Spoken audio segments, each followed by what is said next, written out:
Let us now begin off with a few theory related to rotational mechanics.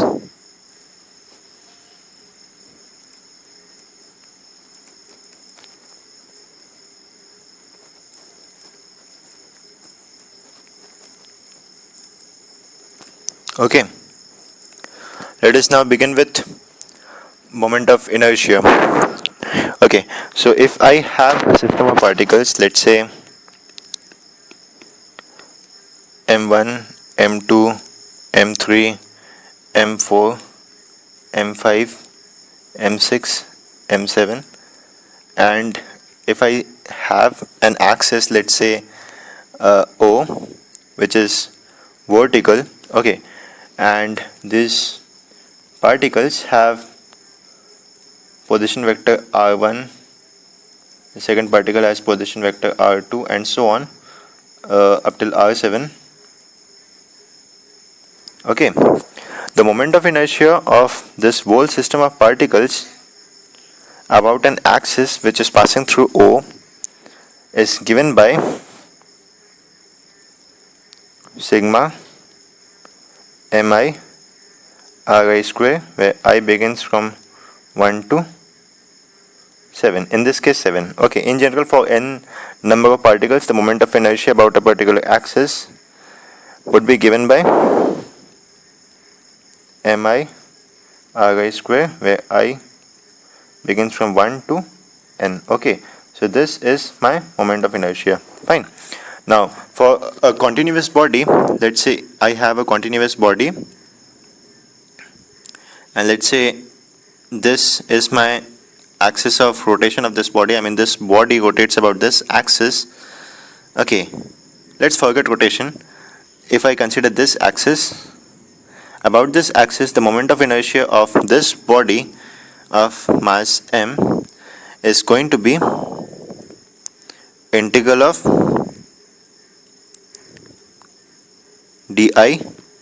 If I consider a small, infinitesimally small particle of mass dm and its perpendicular distance from this axis of rotation is r, then di, that is the moment of inertia of this small mass dm about this axis of rotation, is going to be given by r square dm. Okay, so if I integrate di's for all the particles of this body, I'll get the total moment of inertia about this axis. So it is given by r square dm.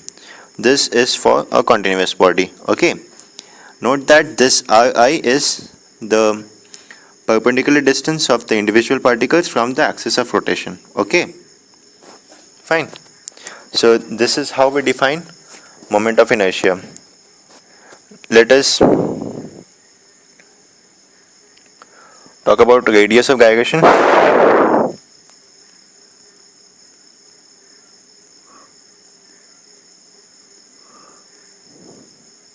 Okay, defined as k. If I have a body, and let's say this is my axis of rotation, and about this axis of rotation, let's say the moment of inertia of this body of mass m is I.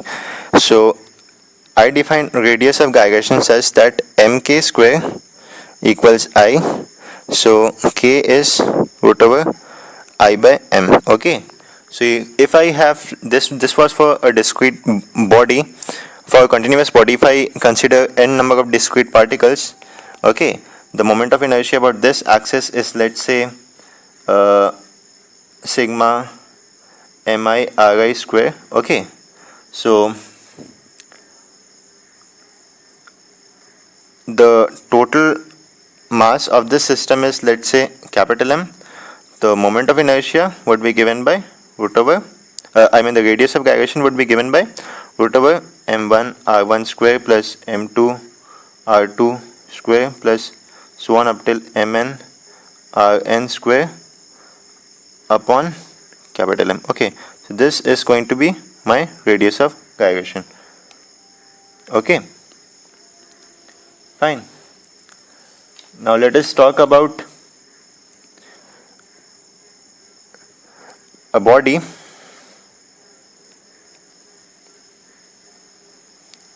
which is rotating about an axis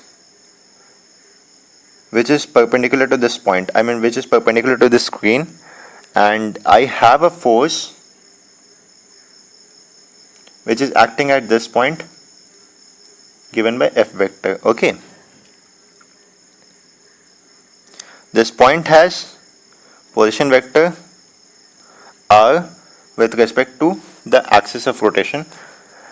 The torque, that is the rotation effect of this force on the body about this axis of rotation, is going to be given by tau. It is going to be given by R vector cross F vector.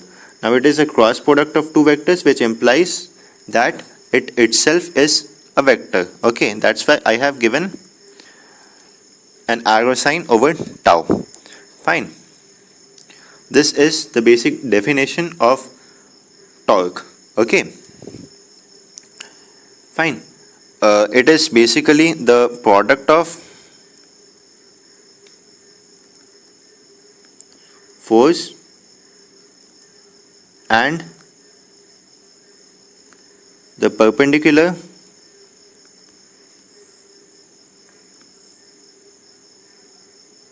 distance of the force vector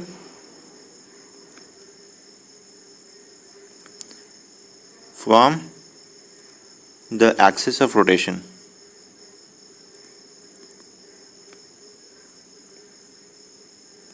Okay, so this is my force, this is basically the modulus. Okay, this is mod of t, right? This is just giving me the modulus of tau. Okay, it does not speak anything about the direction of tau, right? Whether it is clockwise or anti-clockwise, it does not speak anything about that. This product does not speak anything about that.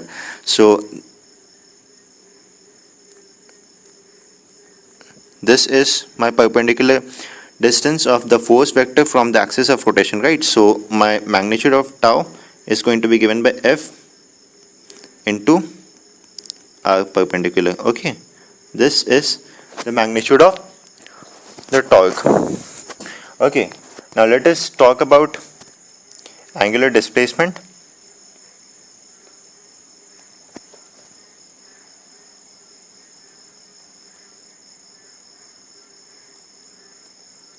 Okay, if I have a body which is rotating about, let's say, this axis, each of the individual particles are going to travel at different distances, right? So if, let's say, finally this body has reached this state, let's say I have this first particle and this second particle. Okay, so this first particle in the final state is somewhere here, and the second particle is somewhere here. Now since these two particles are at different distances from the axis of rotation, okay, let's say this is my axis of rotation. Okay, since these particles are at different distances from the axis of rotation, they are going to travel different distance. Okay, so this distance is different from this distance, but all the particles which are at the same distance from the axis of rotation would have traveled the same distance. Okay, so if I say I have another particle, let's say particle 3, which is at the same distance as particle 1, r. So finally, in the final state, let's say the particle 3 is somewhere here. This distance, let's say S, would be same as this distance.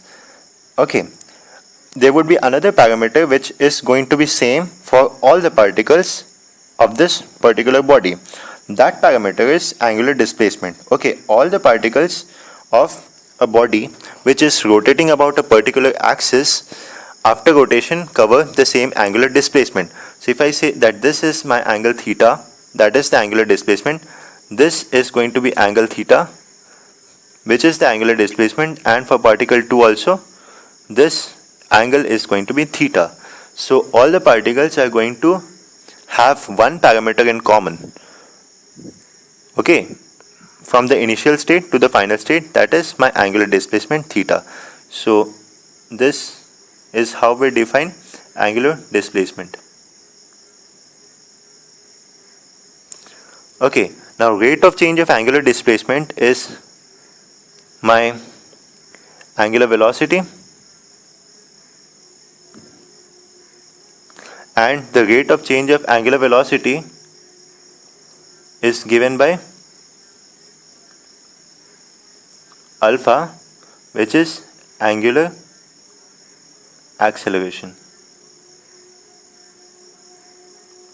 Okay, fine. Let us now talk about torque in terms of moment of inertia of a body about a particular axis and the angular acceleration of that body about that axis. So if I have a body which is rotating about an axis, let's say this, okay, and about this axis, let's say the moment of inertia of the body is I, and the body is having an angular acceleration of alpha. So the torque is going to be given by I into alpha. The sense of the angular acceleration is going to give me the direction of torque. Okay, so if in this case the angular acceleration is in anti-clockwise sense, so the torque is also in anti-clockwise sense. Okay, the sense of the torque is anti-clockwise, the direction of the torque is vertically upwards. Had it been clockwise, the torque would have the direction vertically downward, right? So this is one formula which we need to remember. It is very important actually. Now let us talk about kinetic energy of a body which is rotating about an axis. So let's say I have a body which is having a moment of inertia I about this particular axis about which it is rotating with an angular velocity of, let's say, omega. It is not having an angular acceleration for now. Okay, so the kinetic energy of this body which is rotating would be defined as rotational kinetic energy. So I'm defining it as KER or RKE, rotational kinetic energy, whatever you define it as. This is going to be given by half into I into omega square. Okay, this is another formula which we should keep in mind. Okay, now let us now talk about the work done by torque. Okay, so if I have a body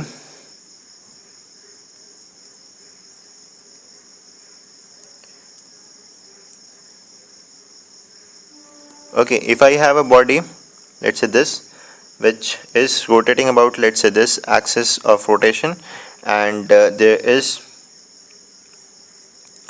a torque which is acting on the body, due to which it underwent a small displacement, let's say d theta.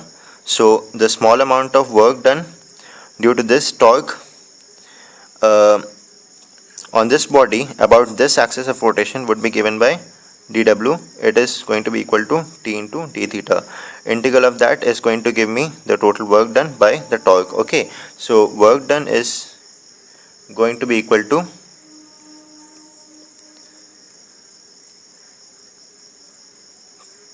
tau vector dotted with d theta vector. Okay, so this is my work done. Let us now talk about power developed by a torque. Power is nothing else but dw by dt. Now dw is given by tau dotted with d theta, so it is tau into d theta by dt. Okay, so that is tau dotted with omega vector. Okay, so this is my power due to torque. Okay, let us now talk about angular momentum.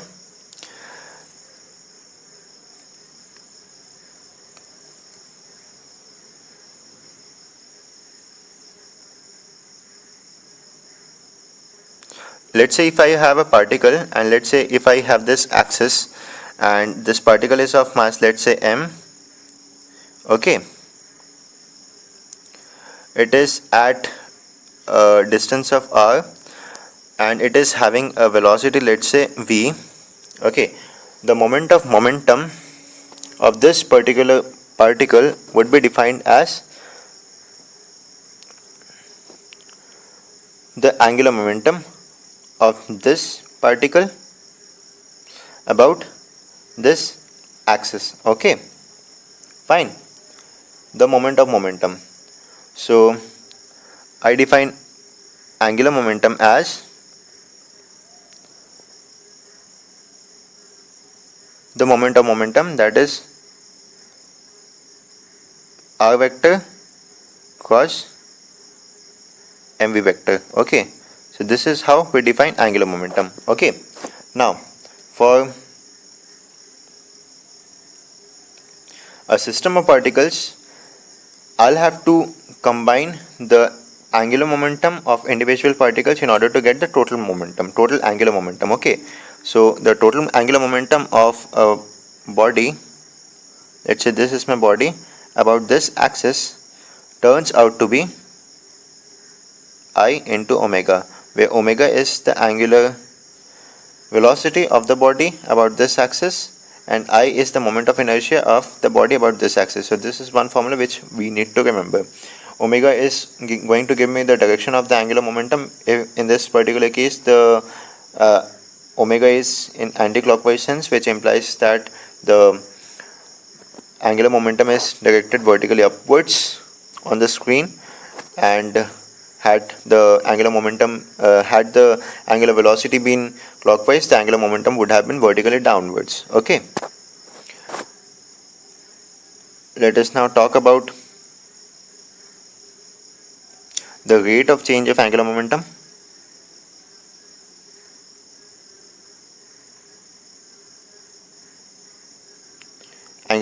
Okay, so that is basically dl by dt. Okay, now for a fixed axis of rotation, I is going to be constant, so dl by dt can be written as I into d omega by dt, where d omega by dt is nothing else but alpha. So this I into alpha is nothing else but torque. Okay, so the rate of change of angular momentum is nothing else but the torque on the body. So from this formula we can say that the rate of change of angular momentum, that is L, is equal to torque on the body about the same axis. Okay, there is another deduction which we can make from this particular equation. We can say that if there is no torque on the system, that is when tau equals 0, the rate of change of angular momentum is going to be equal to 0, which implies that the angular momentum is constant. So this equation also implies that if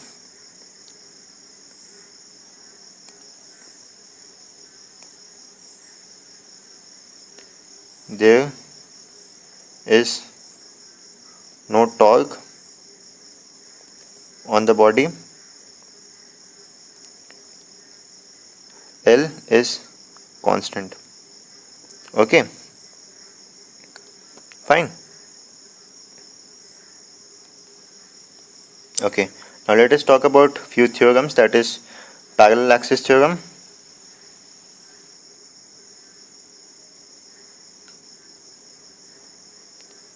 Now if I have a body, let's say like this, its center of mass is somewhere here, and I have an axis of rotation which is passing through the center of mass, and the moment of inertia of this body about this axis which is passing through the center of mass is ICM, and let's say I have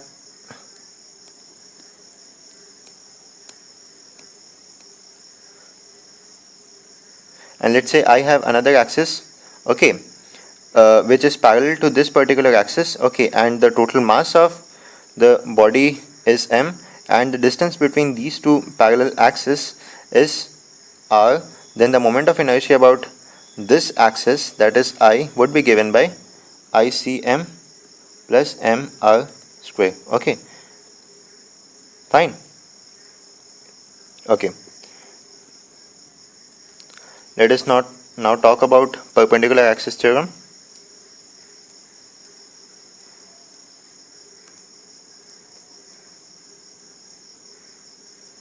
Okay.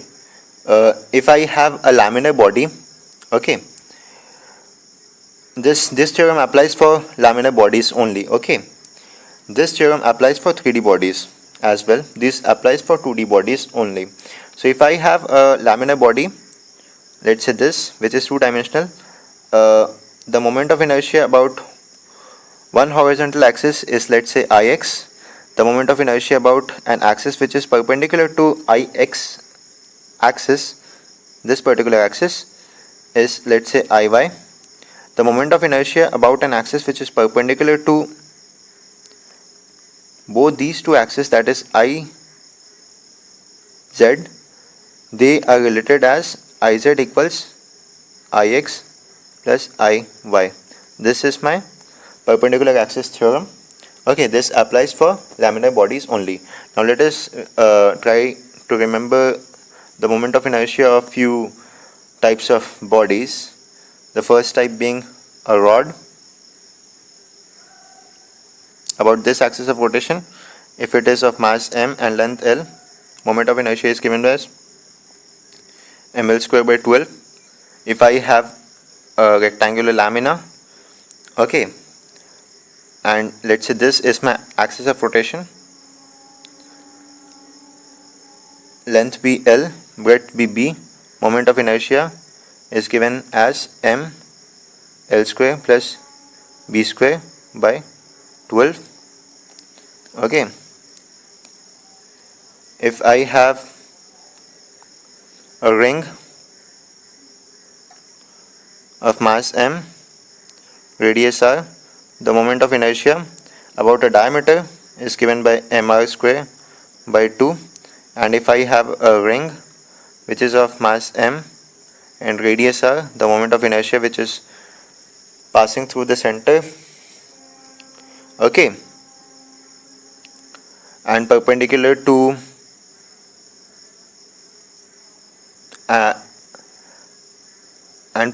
the plane on which this ring is lying, the moment of inertia about this particular axis is given by mr square. Okay, fine.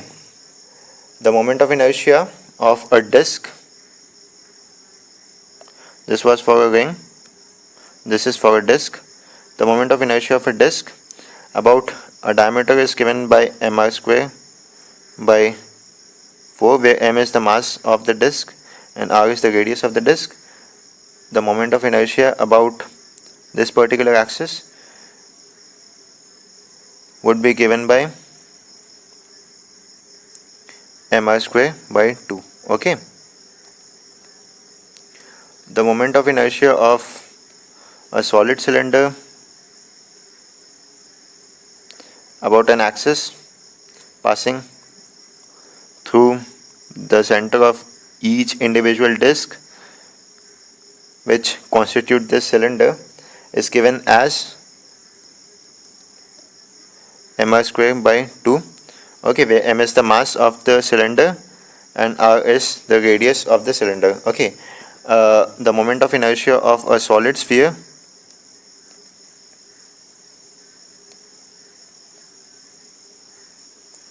of mass m and radius r about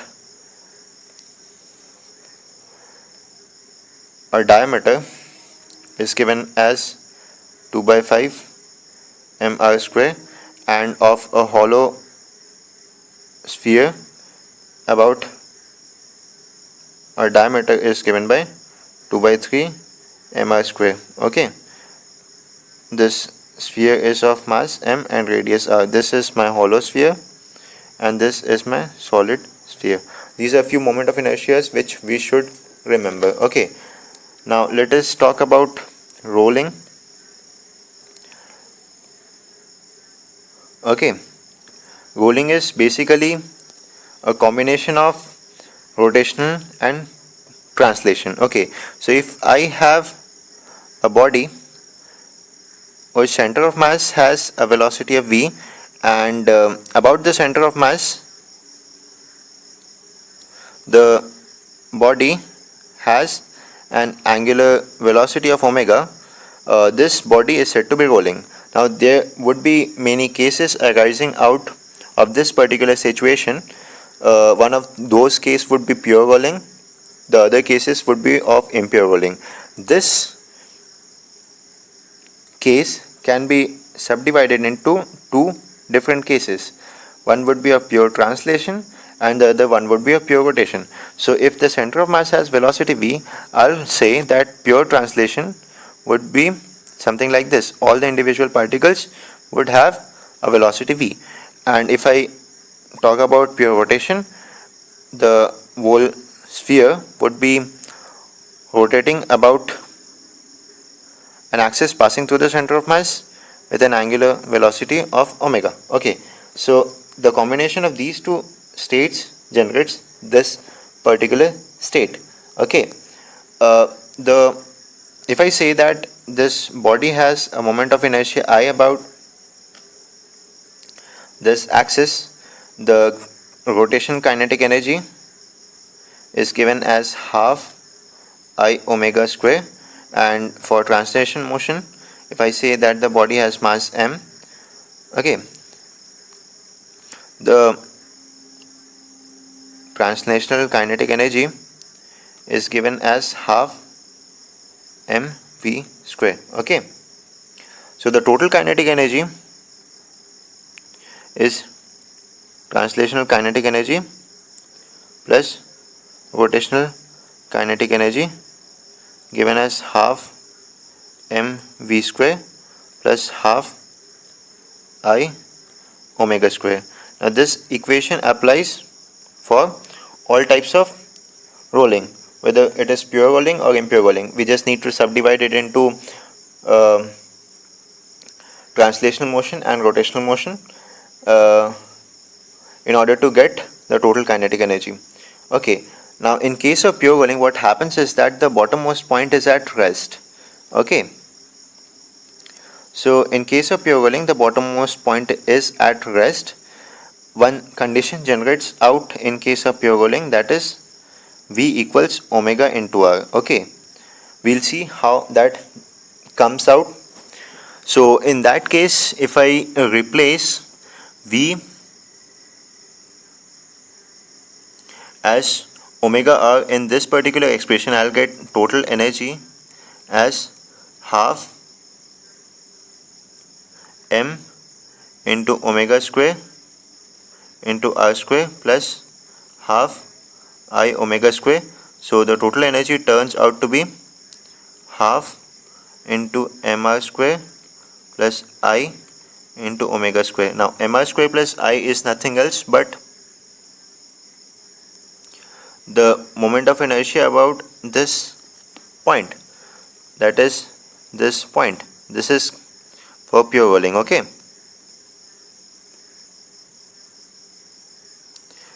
so this point is at rest.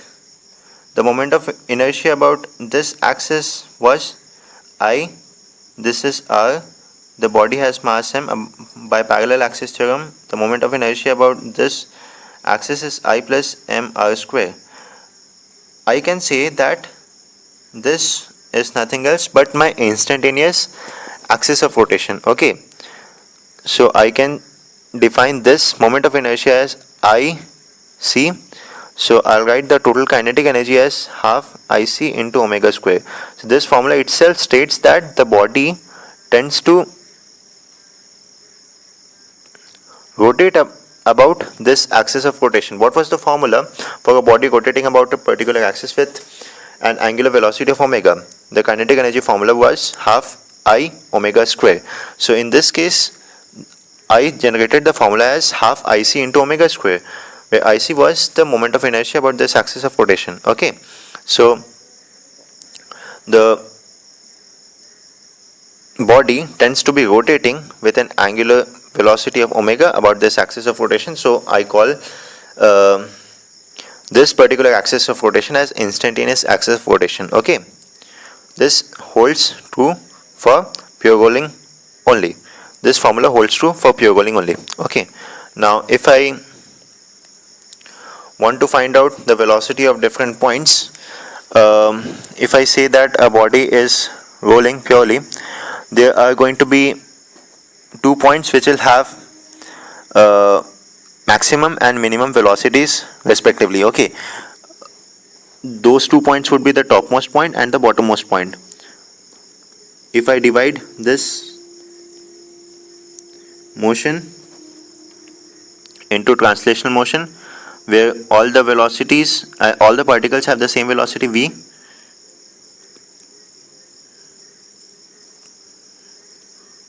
okay, and rotational motion, so in case of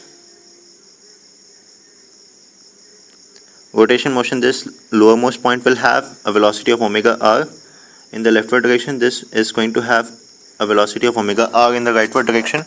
Okay, this bottommost point will then have a velocity given by v minus omega r in the rightward direction. Okay, now if I have pure rolling, this bottommost point is going to be at rest, which implies VL is going to be equal to 0, which implies V equals omega R. Okay, fine, for pure rolling.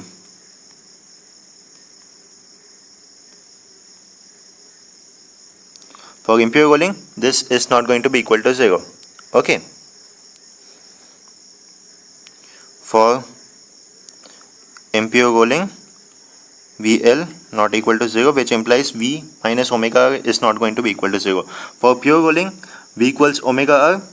Okay, so we have another case developing for pure rolling, that is the topmost point is going to have an effective velocity of V plus 2V. Vt is V plus omega R. For pure rolling, this turns out to be 2V for pure rolling. So these are the few concepts which we need to remember in case of rotational mechanics. Fine. Let us now begin off with few problems in the topic of dynamics of a solid body. The first problem being this. Okay, a light thread with a body of mass small m tied to its end is wound on a uniform solid cylinder of mass capital M and radius r. At the moment t equals 0, the system is set in motion. Assuming the friction in the axle of the cylinder to be negligible, find the time dependence of the angular velocity of the cylinder and the kinetic energy of the whole system. Fine. So in this problem, I have this setup. Okay. Now this is my body, which is of mass small m. It is tied to a string and the string is wound over a cylinder. Okay. It is a uniform solid cylinder of mass capital M and it is having a radius r. The thread is ideal, fine, and there is no friction on the pulley. Okay, so if I draw the FBD of the mass M, there is weight acting downwards, which is small m into g. There is tension, which is acting in the upward direction. Okay, and let's say it is moving downwards with an acceleration of a. Okay, so I'll write down mg minus t must be equal to m into a. Okay, so this is, let's say, my first equation. Now let me draw the FBD of the cylinder. There is going to be tension acting downwards and there is going to be tension, let's say T1, which is being applied by this string. Okay, now let's say this cylinder is having an angular acceleration of alpha.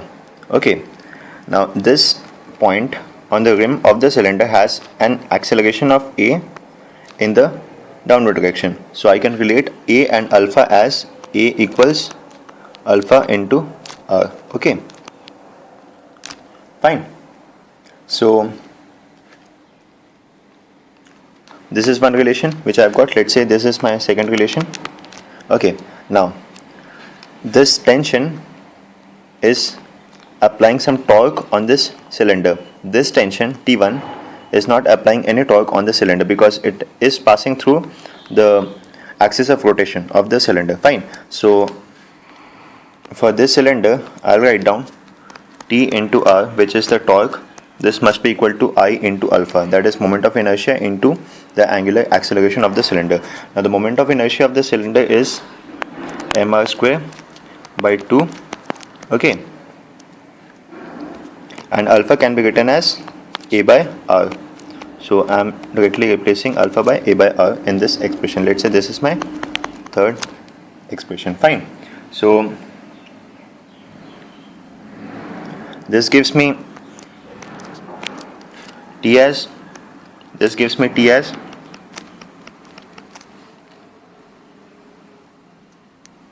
ma by 2. Okay, now if I substitute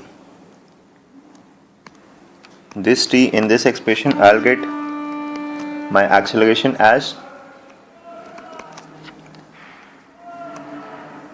mg into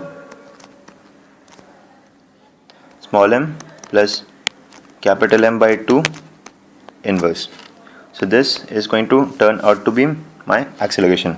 Basically I have substituted T equals ma by 2 in this expression. Okay, from where I got A equals this. Fine. Now angular acceleration is nothing else but A by R. Angular acceleration is alpha, right? So alpha turns out to be A by R, which is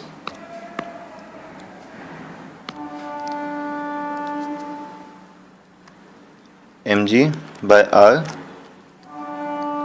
into small m plus capital M by 2 inverse. Fine. So this is going to be my angular acceleration. Okay, now this is of constant magnitude.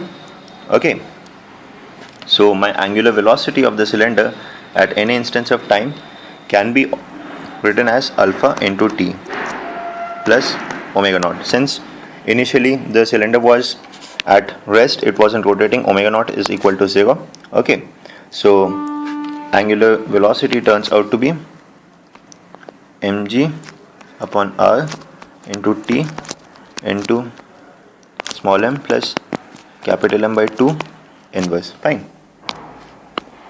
Now this is what I had to find out in this problem. This is the first part. Now let us move on to the second part of the problem. Kinetic energy is given as kinetic energy of the whole system. That is what I need to find out. Now for the body of mass small m, the kinetic energy is going to be given by half into m into v square. Let's say vt square, where vt is the velocity of the body of mass small m at time t, plus half I can be written as mr square by 2 into omega square. This is the rotational kinetic energy of the cylinder. Okay, and this is the translational kinetic energy of the body of mass small m. Fine. Now Vt can be written as omega into r. Okay, so this expression becomes half into m into omega square r square plus half into m r square by 2 into omega square. So this can be written as half into omega square r square small m plus capital M by 2. Now put in the value of omega as this in this expression. I'll get kinetic energy as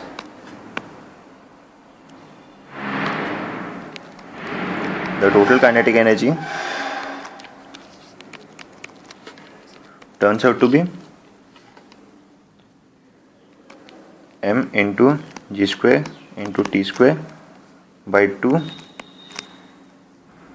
into 1 plus m upon 2m. I am directly writing down the answer. Okay, you just need to substitute omega as this here. You'll get this as the answer. Okay, fine. Let us now move on to the next problem, which is this. In the arrangement shown, the mass of the uniform cylinder of radius capital R is equal to small m, and the masses of the two bodies are equal to m1 and m2. The thread slipping and the friction in the axle of the cylinder are supposed to be absent. Find the angular acceleration of the cylinder and the ratio of the tension T1 upon T2 of the sections of the thread in the process of motion. Fine. So this is my setup. I have a pulley which is of mass m and it has a radius of capital R. Okay, and I have got two masses of mass m1 and m2 respectively attached to the two ends of the string which is wound over the pulley. The pulley does not have any friction and the string is ideal. Fine. So let's say this portion of the string has a tension, let's say T1, and this portion of the string has, let's say, tension T2. Okay, let's say that this body of mass m1 is moving downwards with an acceleration of a, and by constant relation we can say that the body of mass m2 is going to move upward with an acceleration of a. Okay, and let's say alpha is the angular acceleration of the pulley. Alpha and a can be related as alpha equals a upon r. Okay, so this is something which we know in case when there is no slipping between the thread and the pulley, which has been given to me as one particular condition in this problem. Okay, fine. So let us now write down few equations. Let me first draw the FBD of mass m1. There is weight acting downwards m1g and there is tension acting upward. It is moving downward with an acceleration of a. So I'll write down m1 into g minus t1 must be equal to m1 into a. So this is my first expression. Okay, now let us now draw the FBD of the second body of mass m2. Its weight is acting downwards m2g. There is tension T2 in the upward direction. Okay, so the expression is going to be T2 minus m2. Sorry, the expression is going to be T2 minus m2 into g must be equal to m2 into a. So this is my second expression. Okay, now this pulley is rotating with an angular acceleration of alpha. This end of the pulley is being pulled downward by tension T1. This end of the pulley is being pulled downward by tension T2, and this is my axis of rotation. Okay, fine. So the net torque on this pulley is T1 into R minus T2 into R. This is my anti-clockwise rotation. This is my clockwise torque. This must be equal to the moment of inertia of the pulley, that is mr square by 2 into the angular acceleration alpha. Alpha can be written as a upon r. Okay, so this gives me T1 minus T2 as m into a by 2. Okay, so this is one relation which we get. Fine. Now from the first and the second expression, if I add these two expressions, I'll get m1 on adding 1 plus 2, m1 minus m2 into g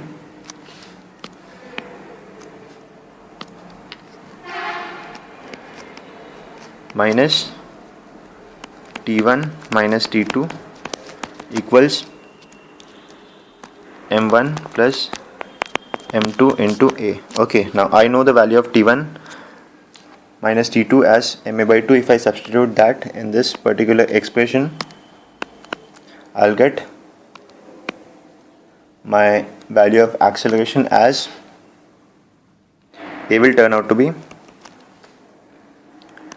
m1 minus m2 into g upon m by 2 plus m1 plus m2. Okay, so this is my acceleration of the individual bodies. This is basically the magnitude of acceleration of the individual masses m1 and m2. I need to find out the angular acceleration as has been asked in the question. So angular acceleration is alpha. This is nothing else but a by r. So this turns out to be g by r into m1 minus m2 upon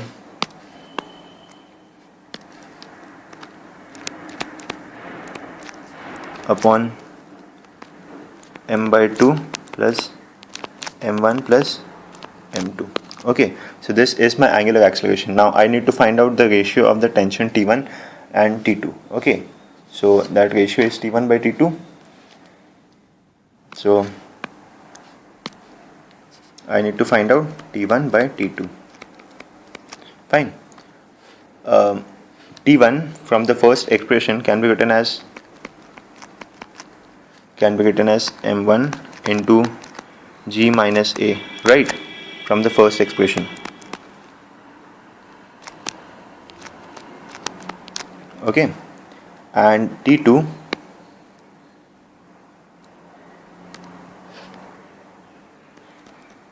can be written as m2 into g plus a. Divide these two expressions, I'll get T1 by T2 as m1 by m2 into 1 minus a by g upon 1 plus a by g. Okay, fine. Now a by g can be written as m1 minus m2 upon m by 2 plus m1 plus m2, right? So if I put in the value of a by g as m1 minus m2 upon m by 2 plus m1 plus m2, if I put in the value of a by g as this in this expression, okay, I'll get my value of T1 by T2. Okay, so T1 by T2 will turn out to be m1 by m2 into m plus 4m2 upon m plus 4m1. Okay, so this is going to be the ratio of the tensions, that is T1 by T2 in the two sections of the string. Fine. Let us now move on to the next problem, which is this. In the system shown, the masses of the bodies are known to be m1 and m2. The coefficient of friction between the body m1 and the horizontal plane is equal to k, and the pulley of mass m is assumed to be a uniform disk. The thread does not slip over the pulley. At the moment t equals 0, the body m2 starts descending. Assuming the mass of the thread and friction in the axle of the pulley to be negligible, find the work performed by the frictional forces acting on the body m1 over the first t second after the beginning of the motion. Fine. So in this problem I have this setup. These are the two bodies of masses m1 and m2 respectively, and this is the pulley, which is a uniform disk of mass m. Okay, so there is some friction between the body of mass m1 and the horizontal surface, and the friction coefficient has been given to me as k. I need to find out, based on this information, I need to find out the work done by the frictional force on the body m1 over the first t seconds after the beginning of the motion. Fine. So let us now try to solve this problem. Okay, now let us assume that this body of mass m2 moves downwards with an acceleration of a. By constraint relation, I can say that this body of mass m1 is going to move in the rightward direction with an acceleration of a. Okay, and now let's say that this pulley is rotating with an angular acceleration of alpha. clearly alpha and A are going to be related by alpha equals A by R. Okay, fine, where R is the radius of the pulley. Fine. So let us assume that the two segments of the string has tension T1 and T2. Okay, now let us talk about the pulley. T2 is going to act in this direction, T1 is going to act in this direction. Okay, and there is going to be some force which would be applied by this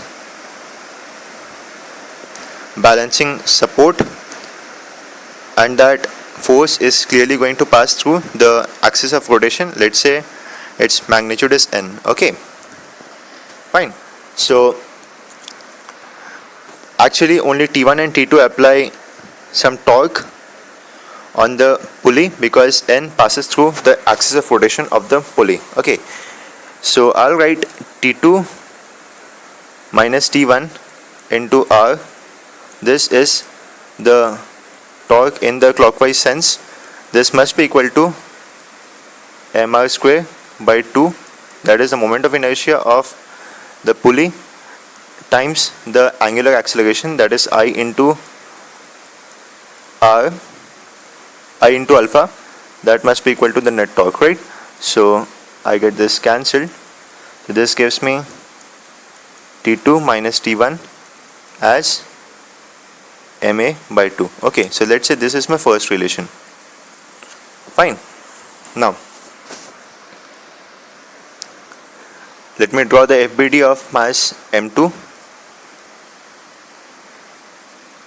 It has its weight acting downwards M2 into G and a tension force acting in the upward direction T2. It is moving downward with an acceleration of A. So I'll write down M2G minus T2 equals M2 into A, my second equation.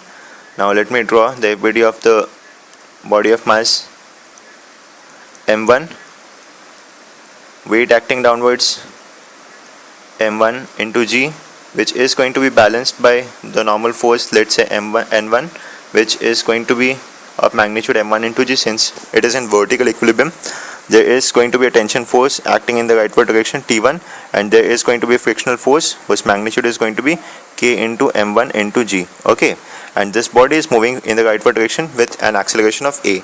Okay, so my equation turns out to be, force equation turns out to be T1 minus K M1 into G must be equal to M1 into A.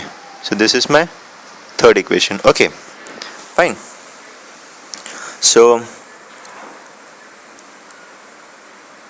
if I add the second and the third equation, I'll write M2G minus K M1 into G, okay, minus T2 minus T1 must be equal to M1 plus M2 into A. Okay, now I can replace T2 minus T1 as M into A by 2, right? We had obtained that as the first equation. Okay, so if I replace T2 by T1, T2 minus T1 as M A by 2 from the first equation, I'll get the value of A as M2 minus K M1 into G upon M1 plus M2 plus M by 2. Okay, so this is going to be the value of the acceleration. Fine.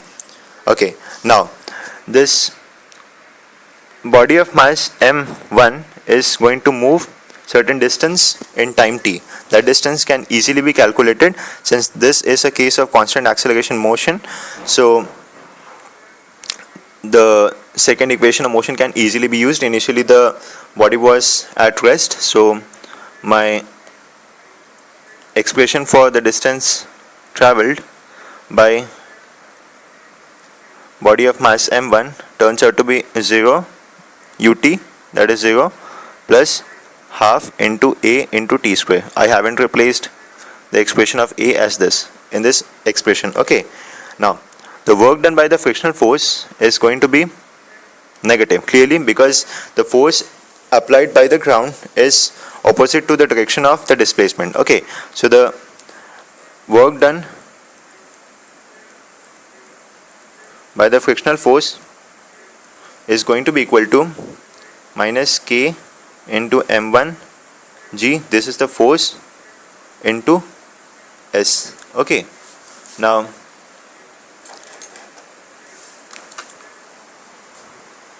put in the value of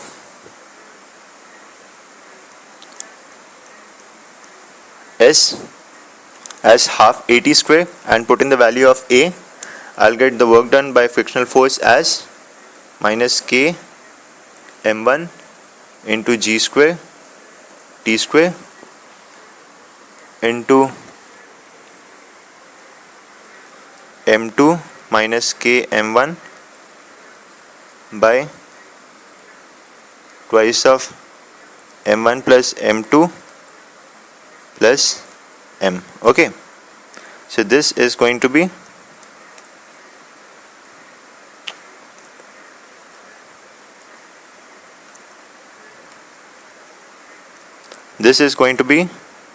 the expression of the work done by the frictional force as a function of time. Okay, and this work is being done on the body of mass M1. Okay, fine. Now let us move on to the next problem, which is this. A uniform cylinder of radius r is spun about its axis to the angular velocity omega naught and then placed onto a corner.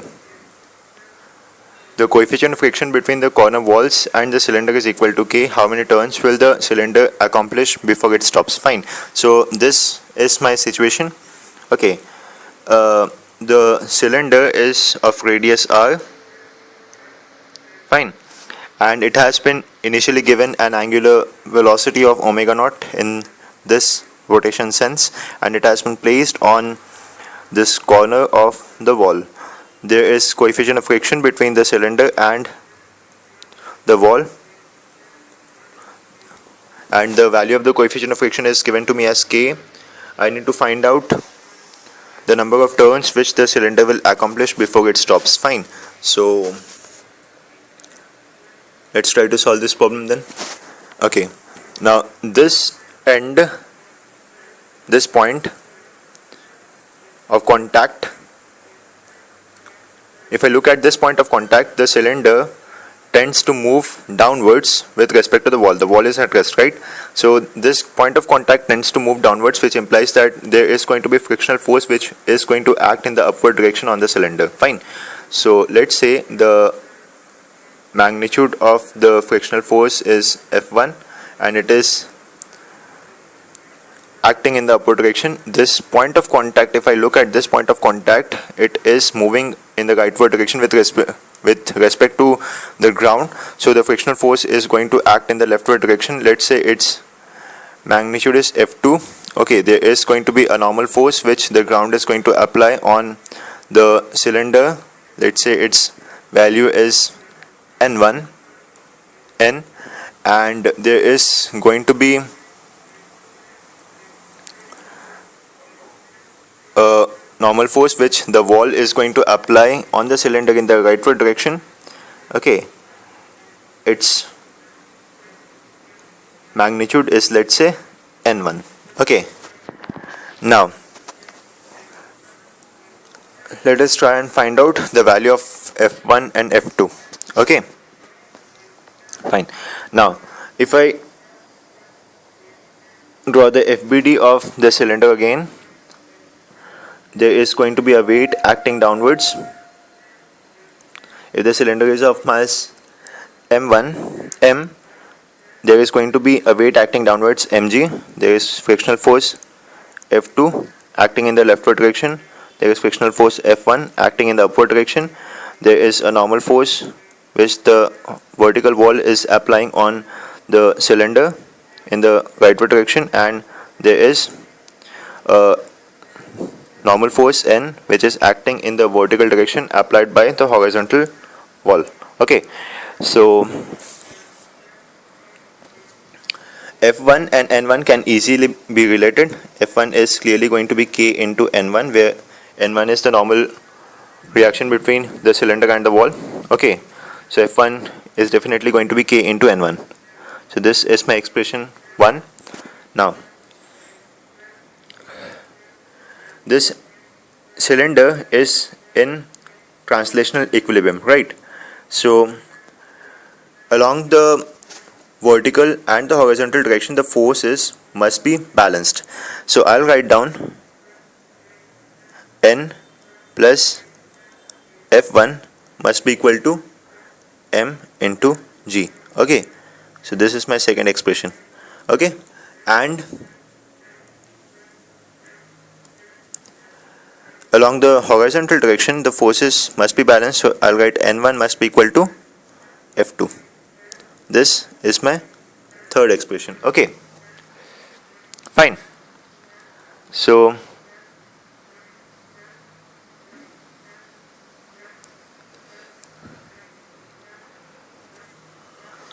if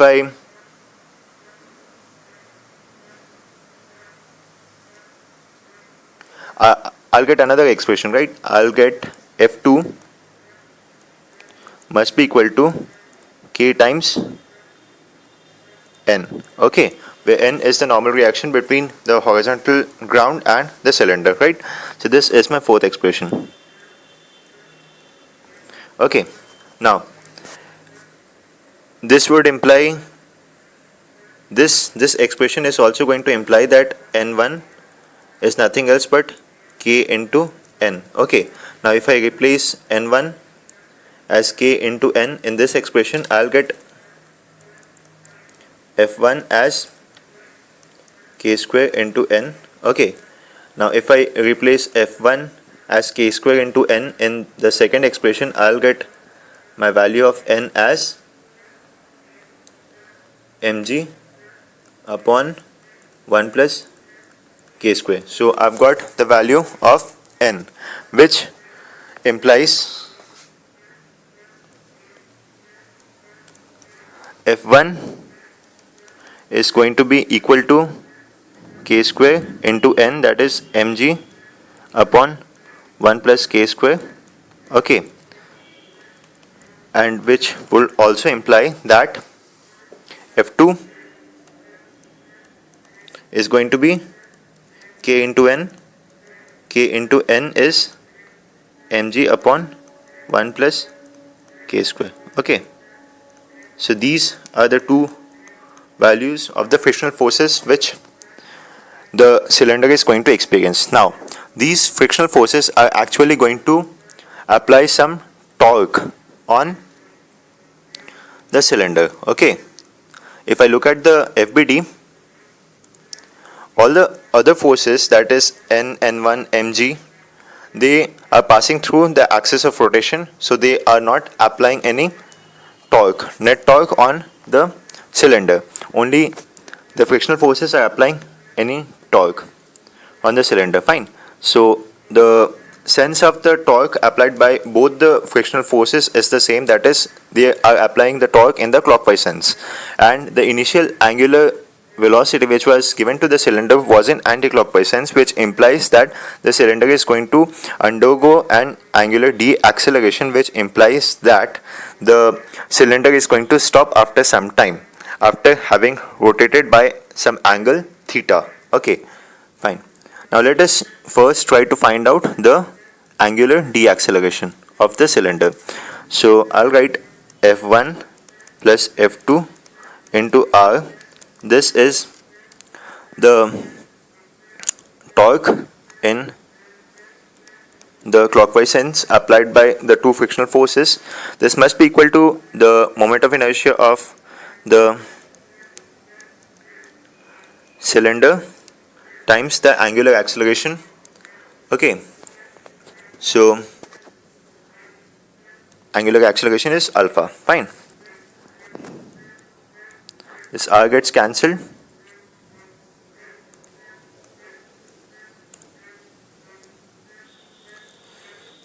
From where, if I replace the value of F1 as and F2 as these two expressions, I'll get my value of alpha as 2g into k into 1 plus k upon r into 1 plus k square. Okay, so this is going to be the expression of alpha. Now this angular deceleration is of constant magnitude. Okay, so I can use the equation of motion in case of angular displacements, right? So I'll write down theta, that is the angular displacement of the cylinder, must be equal to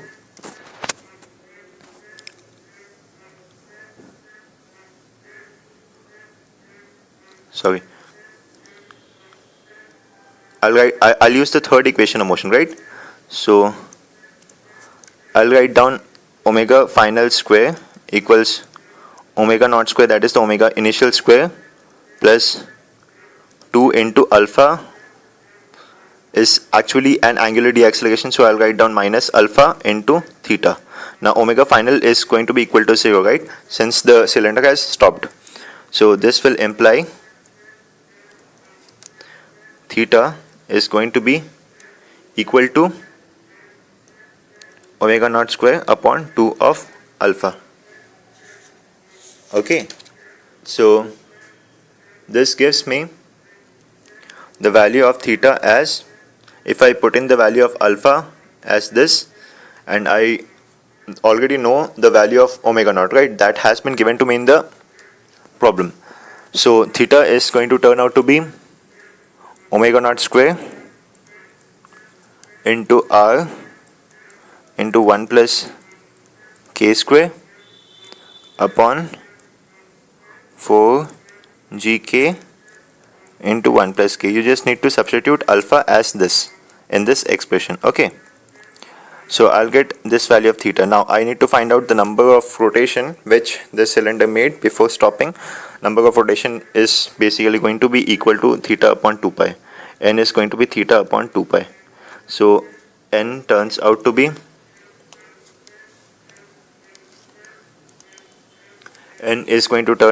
omega naught square into r into 1 plus k square upon 8 pi g into k into 1 plus k. Okay, so this is going to be the number of rotation which the cylinder makes before stopping. Fine. Let us now move on to the next problem, which is this. A uniform cylinder of radius r and mass m can rotate freely about a stationary horizontal axis O. A thin cord of length L and mass small m is wound on the cylinder in a single layer. Find the angular acceleration of the cylinder as a function of the length x of the hanging part of the cord. The wound part of the cord is supposed to have its center of gravity on the cylinder axis. Okay, so in this problem I have this set up. Fine. Now this is the hanging part of the cord. Okay, and there is a part of cord which is still wound. Okay, now the center of gravity of the cord which is still wound is assumed to be at the axis of rotation. Okay, now this is my axis of rotation denoted by O. Fine. Now this whole cord is of mass small m, this cylinder is of mass capital M, and it has got radius r. I need to find out the angular acceleration of the cylinder as a function of x, where x is the length of the hanging part of the cord. Okay, so let me draw the FBD of the hanging part of the cord. It is of length x, its mass let's say is mx. This is going to be given by m by L, that is mass per unit length, into the length of the hanging part. Okay, so the weight of the hanging part which is acting downward is m by L into x into g. Okay, there is going to be a tension which is going to be applied by this point on the hanging part. Let's say the tension's value is T, and let's say that this hanging part is moving downward with an acceleration of a at this particular instance of time when the length of the hanging part is x. Okay, so my force equation is going to turn out to be m by L into x into g minus t must be equal to m by L into x into a, which implies t is going to be equal to m by L into x into g minus a. Okay, so this is my tension. Fine. Okay, now let me draw the FBD of the cylinder and the length of the string which is still wound over the cylinder. Okay, the moment of inertia of this particular system is going to be given by capital M into r square by 2, because this is the moment of inertia of the cylinder plus the moment of inertia of the length of the string which is still wound over the cylinder. That moment of inertia is going to be m by L into L minus x. This is the mass of the string which is still wound over the cylinder times r square. Okay, this is going to be the moment of inertia of this system.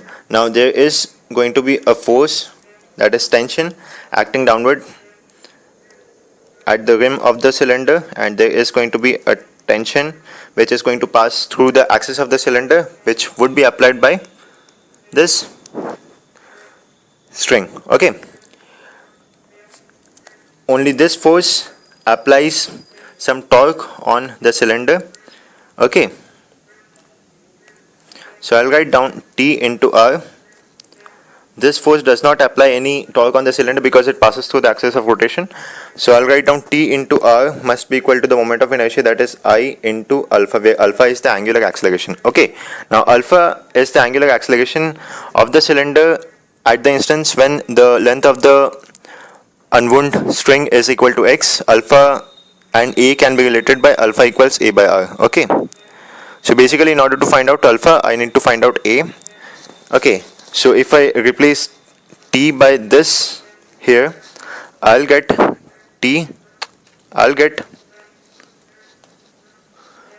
m by L into x into g minus a into r must be equal to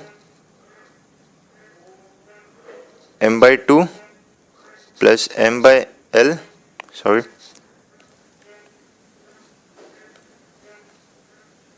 capital M by 2 plus m by L into L minus x into r square into alpha, that is a by r. Okay, so r gets cancelled throughout. If I solve for a, my a is going to turn out to be m by L into g into x by small m plus capital M by 2. Okay, now I've got my expression of A as a function of x. I can easily find out the expression of alpha as a function of x. So alpha, that is A by R, is going to be equal to m into g into x into 2 upon R L into twice of small m plus capital M. So this is going to be the expression of alpha as a function of x, which I had to find out in this problem. Fine. Let's now move on to the next problem, which is this. A uniform solid cylinder of mass m rests on two horizontal planks. A thread is wound on the cylinder. The hanging end of the thread is pulled vertically down with a constant force F. Find the maximum magnitude of the force F, which still does not bring about any sliding of the cylinder if the coefficient of friction between the cylinder and the plank is equal to K. What is the acceleration W max of the axis of the cylinder rolling down the inclined plane? Fine. So this is my setup of the problem. I have a cylinder which is on two horizontal planks, right, and there is some friction between the cylinder and the plank. The coefficient of the friction has been given to me as K. Fine. Now a thread is wound over the cylinder and the one end of the thread is being pulled downwards by a force F. Fine. So I need to find out the maximum value of F such that the cylinder does not slide. Okay, so let me first draw the FBD of the cylinder. Now if I look at the lateral section of the cylinder, it will look something like this, right? So I'll have two normal forces. The first normal force would be applied by the first plank. Let's say this is my first plank, and let's say this is my second plank. So this is also going to apply a normal force N. Fine. By symmetry, I am saying that the two normal forces are going to be same because the cylinder was symmetrically placed on the two planks, right? So there are going to be two normal forces which are going to be applied by the planks on the cylinder. So I'm effectively writing the complete normal force as 2n. Okay, now there is a frictional force. There is a frictional force which this plank is going to apply on the cylinder, right? So that frictional force is going to act in such a direction so as to reduce or to oppose any sliding of the cylinder, right? So if my force F is being applied in this direction, definitely the cylinder is going to have a tendency to roll in the clockwise sense, which implies that the friction is going to act in such a direction so as to reduce the relative motion or to oppose the relative motion. So the frictional direction is definitely going to be in this direction, right? So this plank is going to apply the frictional force in this direction. Its value is going to be K into N, and this plank is going to apply it in this direction, K into N. Now this F is the maximum value F such that the cylinder does not slide, which implies that this is the case of kinetic friction acting on the cylinder. Okay, if F exceeds this particular value of F, then the cylinder is definitely going to slide. So the net frictional force which is going to act is going to be equal to 2K into N. Okay, so this is going to be the net frictional force which is going to act on the cylinder. Fine. Okay, now there is a weight mg downwards which is acting on the cylinder. Okay, and now let's say that the cylinder is moving in the rightward direction with an acceleration of a, and since there is no sliding of the base of the cylinder, which implies that the base acts as the instantaneous center of rotation of the cylinder. Okay, so this cylinder would basically be rolling. Now it has an angular acceleration of, let's say, alpha. Fine. Okay, so alpha and r can be related as A equals alpha into r. Let's say this is my first equation. Okay, now let me write down the force equations now.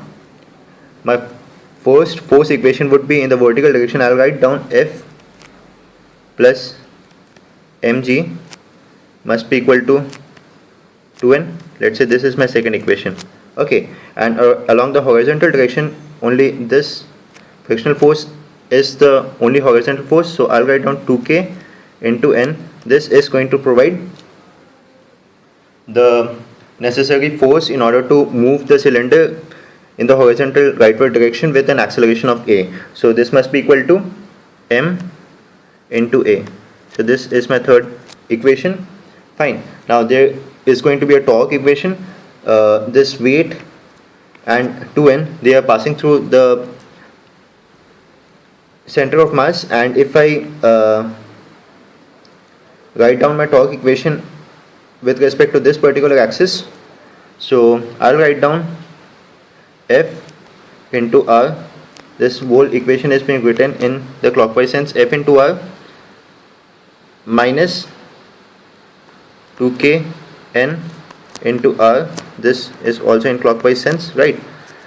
This force was actually applying the torque in the anti-clockwise sense, but since I have written minus here, this whole term is effectively being written in the clockwise sense, so it fits into the equation. So this must be equal to the moment of inertia of the cylinder, that is mr square by 2 into alpha. Alpha can be replaced by a by r from the first equation, right? So this is a by r. Okay, so I get r cancelled throughout, so my equation becomes F minus ma. Now 2kn can be replaced by ma, right? So F minus ma must be equal to ma by 2, which gives me the value of a as 2f by 3m. Okay, fine. So if I replace a by 2f by 3m in the third equation, I'll get 2k n equals m into 2f by 3m. So this implies n equals f by 3k. Okay, so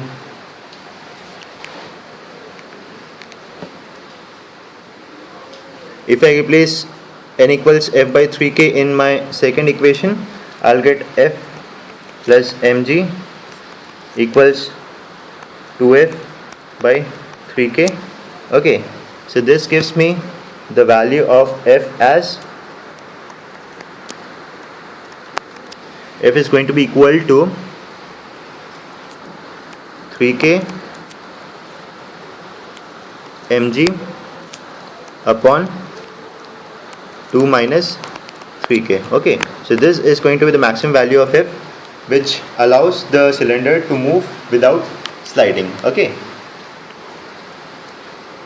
let us now move on to the next problem, which is this. The arrangement shown in the figure, so this is my figure, consists of two identical uniform solid cylinders, each of mass m, and on which two light threads are wound symmetrically. Find the tension of each thread in the process of motion. The friction in the axle of the upper cylinder is assumed to be absent. Fine. So this is my setup. I have got two cylinders which are identical. Okay, and there are two threads which are symmetrically wound around the cylinders. Now these threads basically connect the two cylinders. If I draw the lateral view of the cylinders, it would be something like this. This would be the top view of the cylinder, and there would be two threads which laterally this seems to be one thread, but actually this is two thread, right? So I am going side by side another thread. This two threads are wound over my second cylinder. Okay, now this cylinder is fixed, it can just rotate. Okay, but the second cylinder can rotate as well as translate. Fine. Now I need to find out the tension in the two strings. Okay, the mass of the cylinder has been given to me as m. Fine. Okay, now let's say the radius of the cylinder is r. Since they are identical, both the radius is going to be the same, r. Okay, and now let's say that the tension in individual string is T. Okay, fine. So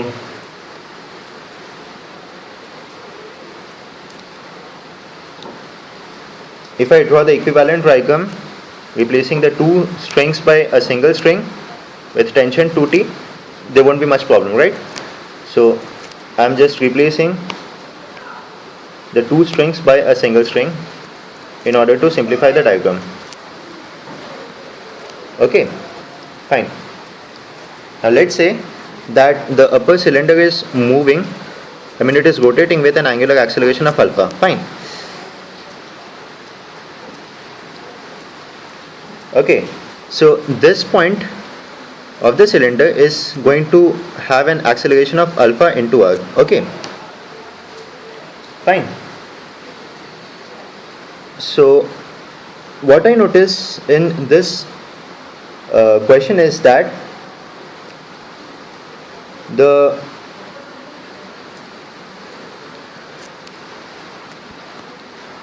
string is taut throughout, which implies that each and every point of the string is going to have the same acceleration, which implies that this point of the string is going to have the same acceleration, alpha into r.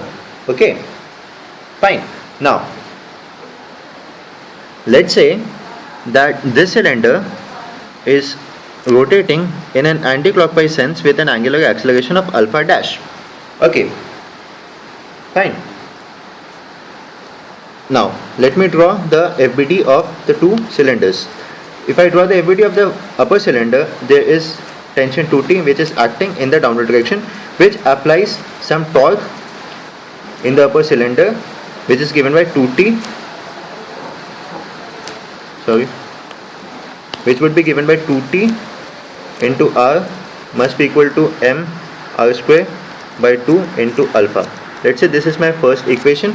Okay, and if I draw the FBD of my second cylinder, there is a tension 2T acting in the upward direction, which is going to apply some torque, anti-clockwise torque, right? This force mg is not going to apply any torque about this particular axis. Okay, so I'll write down 2T into R must be equal to m R square by 2 into alpha dash. Okay, now this whole equation was written with torque in my clockwise sense. This whole equation has been written with torque in my anti-clockwise sense, right?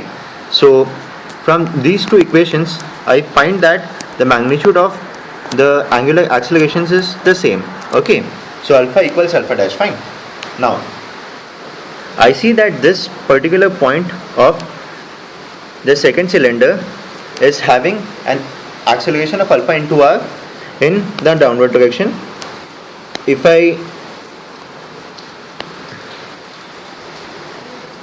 draw that diagram more clearly, this center of mass of the second cylinder, that is the lower cylinder, is, let's say, moving with an acceleration of alpha. This cylinder is rotating with an angular acceleration of alpha dash with respect to the axis which is passing through the center of mass, right? And this point is moving downwards with an acceleration of alpha into r. Okay, now alpha dash equals alpha, right? So I can write alpha into r must be equal to a minus alpha dash into r, which is also going to be equal to alpha into r. So this implies alpha equals a by 2r. Okay, so this is one relation which I am getting. I am just basically trying to find out the acceleration of this particular point in terms of alpha and a. That acceleration has been given to me as a alpha into r, which I derived from the fact that the string is taut throughout. Okay, so this acceleration should basically be equal to a minus alpha dash into r, which I have got as alpha into r. Now alpha dash I calculated as alpha from these two relations which I have put in to get this particular relation. Okay, it is pretty simple, fine to understand. Okay, now this is one equation which I have got. Okay, fine. Now this is my FBD. Sorry.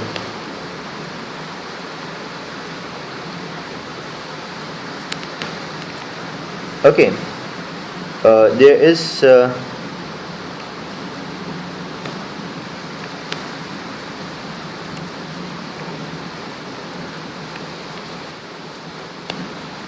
going to act a weight acting downward. This is moving downward with an acceleration of a. There is a tension 2T in the upward direction. If I write down the force equation, I'll write mg minus 2T equals ma.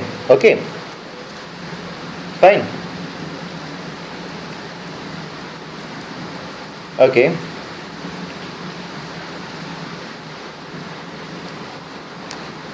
and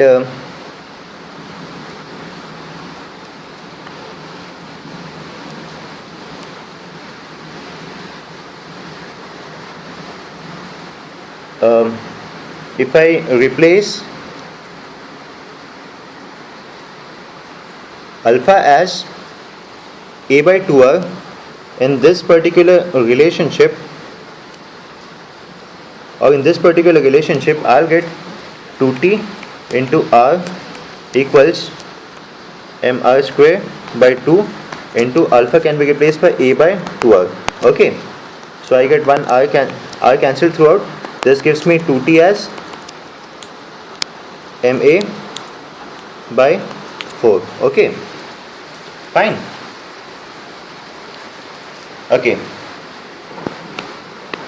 so if I replace 2t as ma by 4 in this particular relation, I'll get mg minus ma by 4 equals ma, which gives me a as 4 by 5 g. Okay, now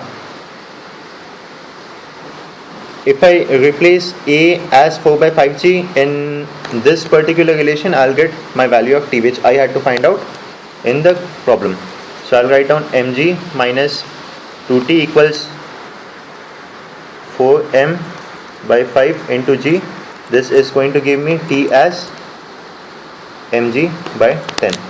Okay, so this is going to be my answer. I had to consider just one point in this problem, that this particular point is not going to act as my ICOR for the second cylinder, that is for the lower cylinder, right?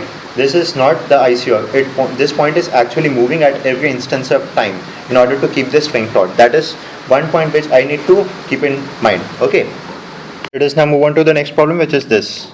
In the arrangement in the figure, so this is my figure, a weight A possesses mass m, a pulley B possesses mass capital M, also known as the moment of inertia I of the pulley relative to its axis and the radii of the pulley. Okay, r and 2r. The mass of the thread is negligible. Find the acceleration of the weight A after the system is set free. Okay, so this is my setup. Fine. So I have 3 threads, 2 of which are attached to a fixed ceiling. Okay, and the cylinder is basically having two parts actually of different radii. If I draw the lateral view of the pulley, it will look something like this. There would be a cylinder which would be of radius r, and there would be another cylinder which would be of radius,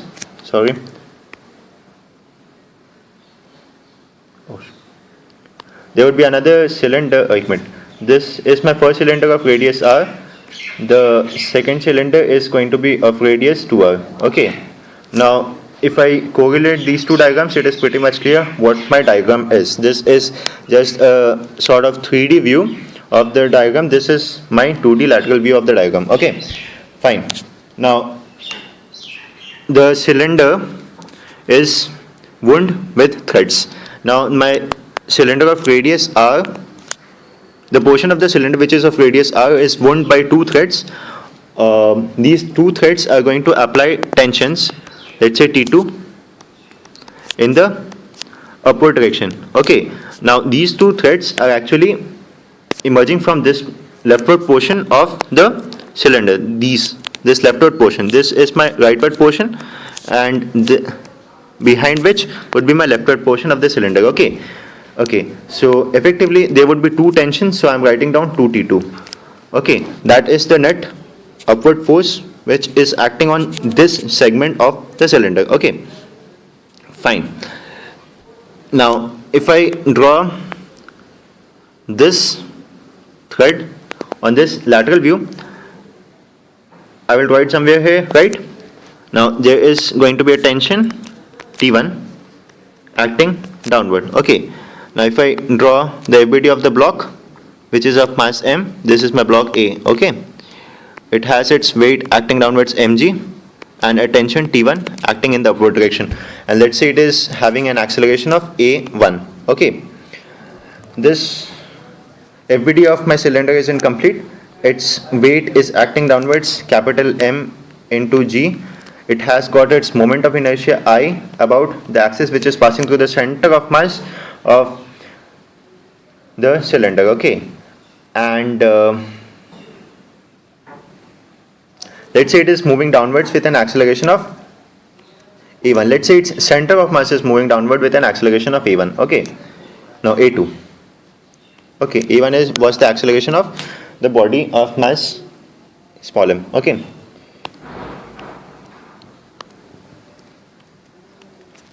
Fine. Now, this end of the two strings is taut. Okay.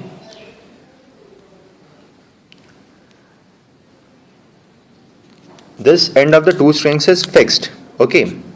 The string is inextensible, which implies that this point, that is this point of the cylinder, this point of the string is going to remain at rest since the string is taut and it is inextensible. Okay, which implies that this point has to remain at rest. If this point is at rest, this point has to remain at rest because it cannot move, because the string is inextensible and it is taut. Okay, which implies that this point is going to act as my instantaneous center of rotation for this whole cylinder. Okay, now let's say that about this ICOR, this whole cylinder is having an angular acceleration of alpha. With respect to the cylinder axis, also the angular acceleration is going to remain the same. Okay. Now, with respect to this ICOR, the center of mass of the cylinder is having an acceleration which would be given by alpha into r. Okay. This is also equal to A2, right? So let's say this is my first equation, and with respect to the same ICOR, this point of the cylinder is having an acceleration given by alpha into 3r, which has been given to me as A1. This is my equation 2. That hasn't actually been given to me as A1. Now the same rule applies, that because this string is taut, and if this body is moving down with an acceleration of A1, this point, that is this point, has to move down with an acceleration of A1, right?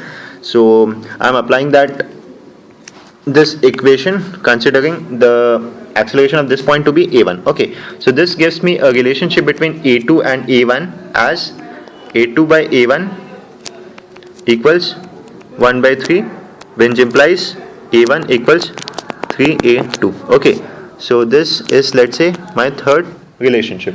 Okay. So having obtained these three relationships, let me write down now the force equation on this cylinder, right? So if I write down the force equation along the vertical axis, I'll write down mg, capital Mg, plus T1 minus 2T2 equals m into A2, where A2 is the center of acceleration of the center of mass of the cylinder. This becomes my equation 4. Let me write down the force equation on this block. I'll write down mg minus T1 must be equal to m A1. Okay, now m A1 can be written as 3m A2, where I've replaced A1 by 3A2, right? So this becomes my fifth equation. Okay, now let me write down the torque equation on the cylinder. Okay, so T1 is applying clockwise torque, whose value is, if I write down this whole moment equation in the clockwise sense, I'll write down T1 into 2r plus 2T2 into r, this is in anti-clockwise sense, must be equal to I into alpha, where alpha can be replaced by A2 by r. Okay, this is in clockwise sense. So if I replace this signs, that is clockwise and anti-clockwise, by actual mathematical signs, I'll write down this is going to imply T1 into 2r minus 2T2 into r equals I into A2 by r. Okay, so let's say this is my sixth equation. Fine. Okay, now if I multiply the fifth equation by 3, and if I add the 4th, 5th and the 6th equation, I'll get, adding the 4th plus 5th plus 6th equation, I'll get mg plus t1 minus 2t2 plus 3 mg, sorry, this must be capital mg, right? Capital M into g, plus 3 mg minus 3t1 plus t1 into 2r minus 2t2r. This must be equal to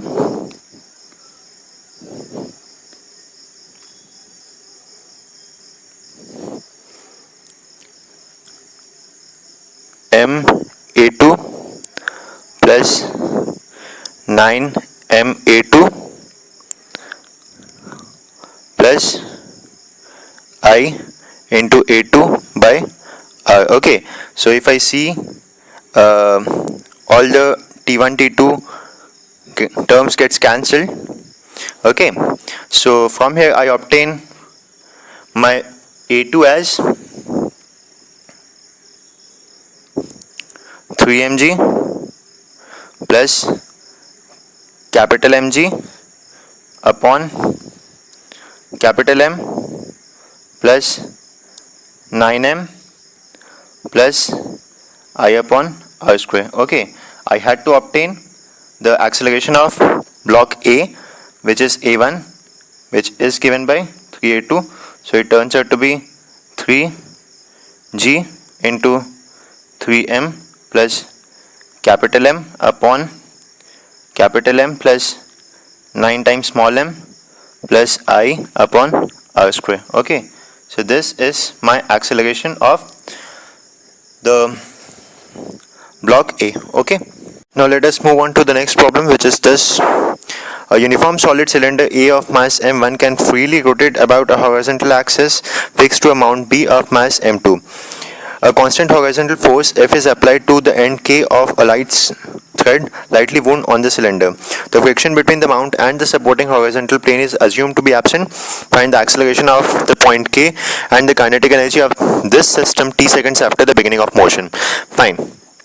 So this is my setup. I have this cylinder A, which is of mass m1 and which is allowed to freely rotate about a horizontal axis, which is also this point of mount B. Okay, so basically body A and body B are attached by this axis of rotation. Okay, fine. Now this is my point K of the thread, which is wound over the cylinder A. Okay, now this end of the thread is being pulled by a force F. Okay, I need to find out the acceleration of point K. Fine. So basically, since this thread is taut, the acceleration of point K would also be the acceleration of the bottommost point of the cylinder. Okay, now let me draw the cylinder. Fine. And now let me draw the mount B. Okay. Fine. If I take the mount and the cylinder as a combined system, there is no friction. Okay, the only external force which is acting on the system is F. Okay, so the center of mass of the system is going to move with an acceleration of F upon m1 plus m2. Okay, fine. Now this is the center of mass of the cylinder, right? This point, the axis. Okay, I mean the center of mass of the cylinder lies on the axis. Okay, so the acceleration of the axis is also going to be the acceleration of the center of mass of the cylinder. Okay, so let's say the center of mass of the cylinder is moving with the acceleration of ACM1. Okay, fine. And the acceleration of the center of mass of body B, let's say, is ACM2. 2. Okay, now since body B is moving translationally, pure translationally, every point on this body is going to have the same acceleration. Okay, so the axis, the axis on body B, since the axis is common for body A and body B, the acceleration of this particular point, which is also the point on the axis, is going to be ACM2. Now this point and this point is the same, right? Which implies ACM1 is going to be equal to ACM2, let's say, is equal to A. What I mean to say is that the acceleration of the center of mass of the cylinder and the mount is going to be the same. Okay, fine. Now ACM is going to be equal to ACM1 plus ACM2 upon 2, right? So this turns out to be A. Okay, so the acceleration of the center of mass of individual bodies A and B is going to be the same as the acceleration of the combined system. Okay, so that implies A is nothing else but F upon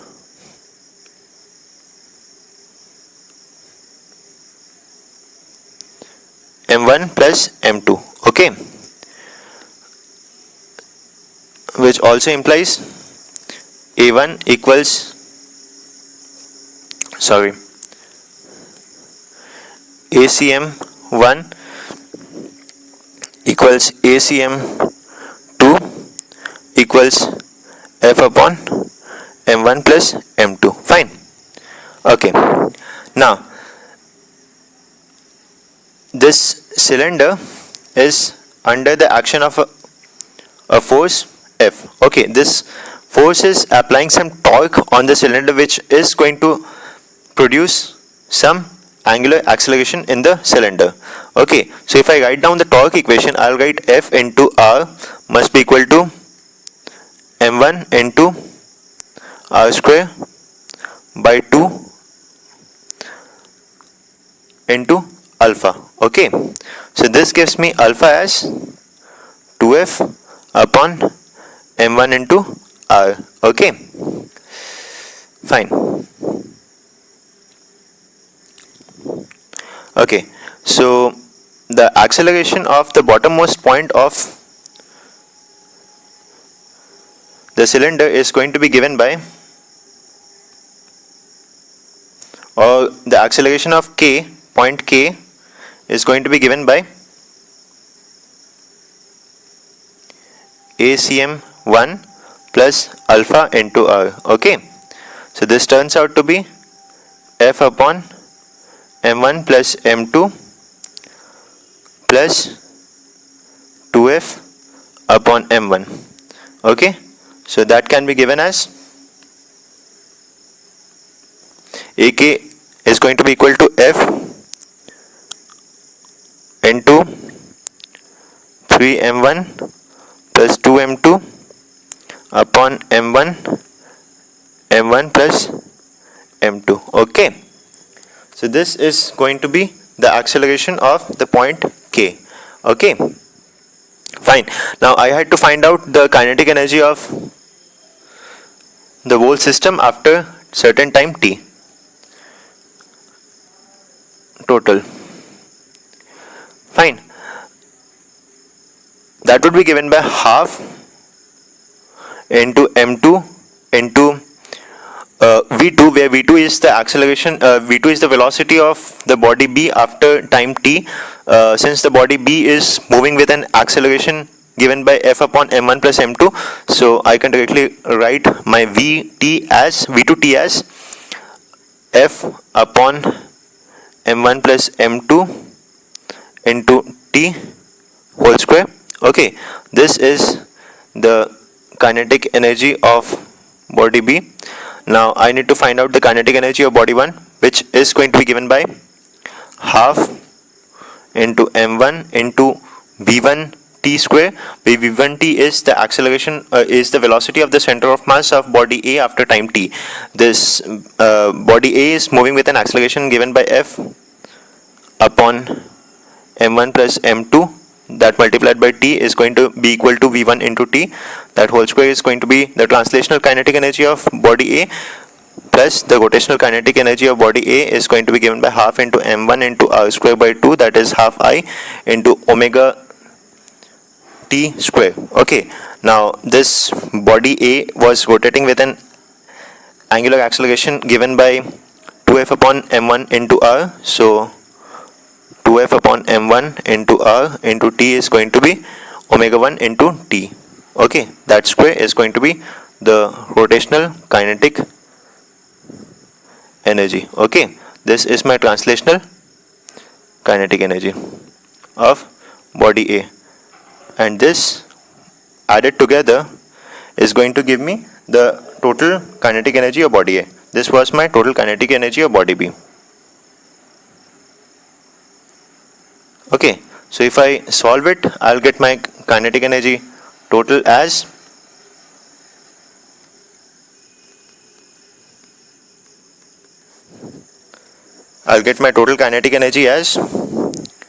t square f square into 3m1 plus 2m2 upon 2m1 into m1 plus m2. Okay, so this is going to be the total kinetic energy of the system after time t. Fine.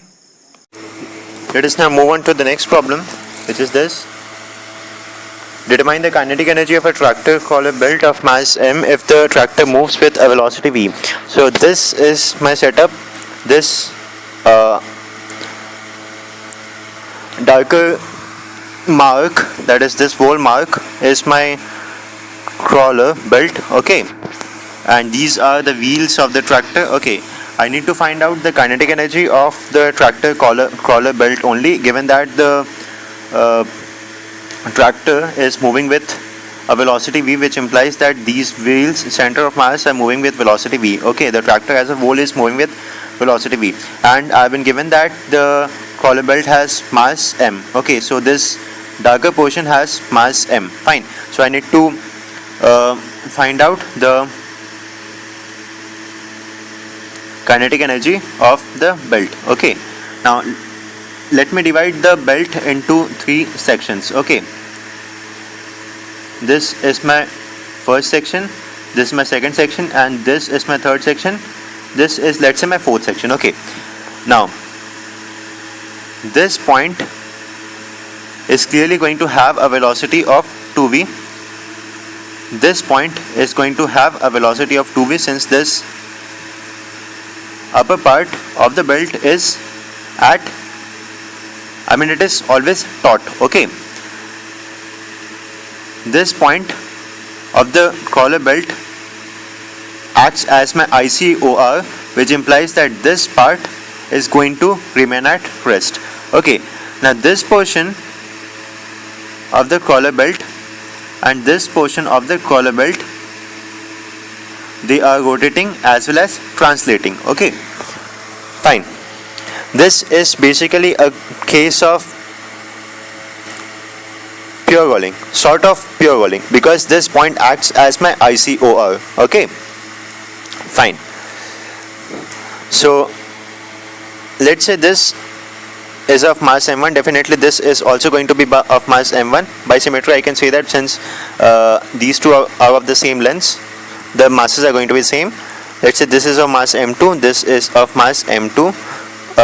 The total sum of these masses, that is m2 plus m1 into 2, must be equal to m, right?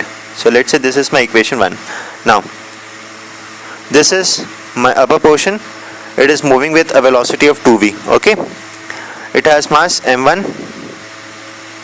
Its kinetic energy is going to be given by half m1 into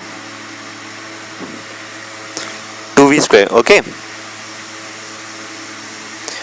let's say this is my lower portion. It is at rest, so kinetic energy is going to be equal to 0. Okay, let me draw this left part and let me draw the right part. Okay, this is moving with an angular velocity of, let's say, omega. This is moving with an angular velocity of, let's say, omega.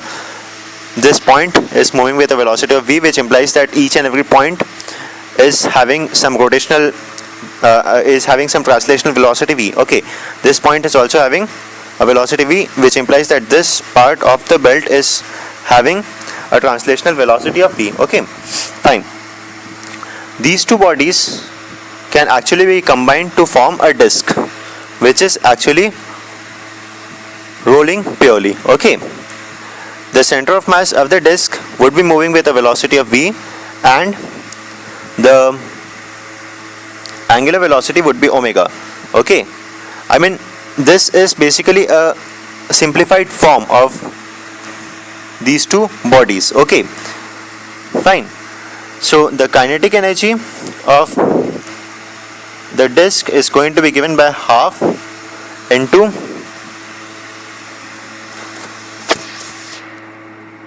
m2. I mean, this would be of mass 2m2, right? 2m2 into v square plus half into, sorry, this is not a disk, this is a ring, right? These two bodies are going to form a ring.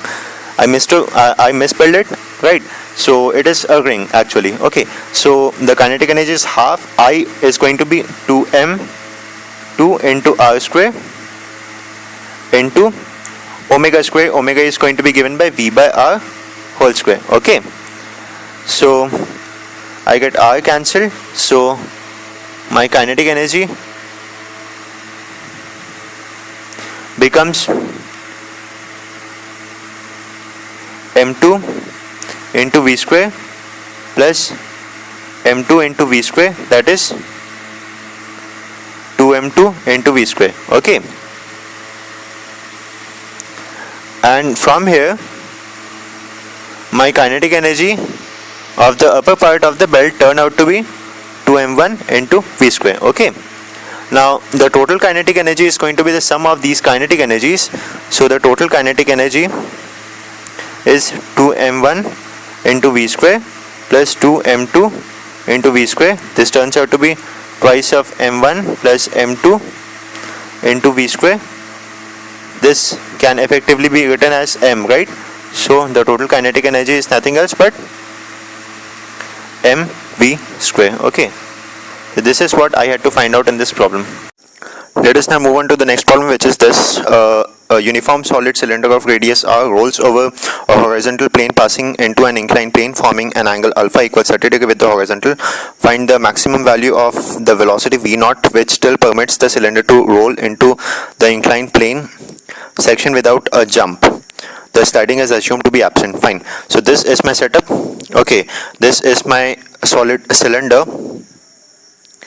Okay, so initially it had a velocity of v naught. I need to find out the maximum value of v naught so that the cylinder still rolls over onto the inclined plane section without any jump, right? So let me draw the case in which the cylinder may possibly jump after gaining the maximum velocity. Okay, okay, so basically that case would be something like this. The cylinder would be rolling about this point. Okay, when the cylinder reaches this point, it will begin to roll about this point. So this point would basically act like an instantaneous center of rotation. It will roll, it will finally reach this particular state. Okay, so it will reach this state where the center of the cylinder would make an angle perpendicular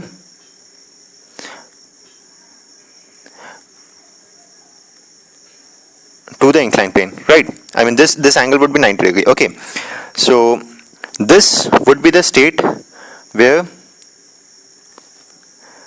the cylinder is possibly going to have a velocity which will make it leave the inclined surface, right? So here it had a velocity of v naught. The center of mass had velocity of v naught. Let's say at this particular point it has got a velocity of v. Throughout this motion, the cylinder was rotating about this point as the ICOR, that is the instantaneous center of rotation. Okay, and the whole energy was conserved, mechanical energy was conserved. This point wasn't moving. Okay, this ICOR wasn't moving. The mechanical energy is going to be conserved. Okay, so this point is at height h, and let's say this angle is, let's say, theta. Okay, definitely this angle is also going to be theta. This is the reduction in height, that is going to be r into 1 minus cos of theta, and this reduction is in height is going to lead to a reduction in potential energy of the cylinder, which is going to get converted into kinetic energy of the cylinder. Okay, so delta H, that is the change in the height of the center of mass of the cylinder, is r into 1 minus cos of theta, cos of alpha, no, cos of theta. Okay, fine.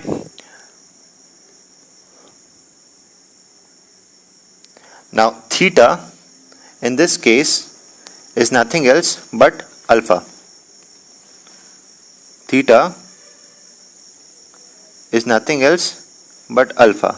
This angle is alpha, so this angle is also going to be alpha. That is a simple geometry, right? So theta is actually equal to alpha.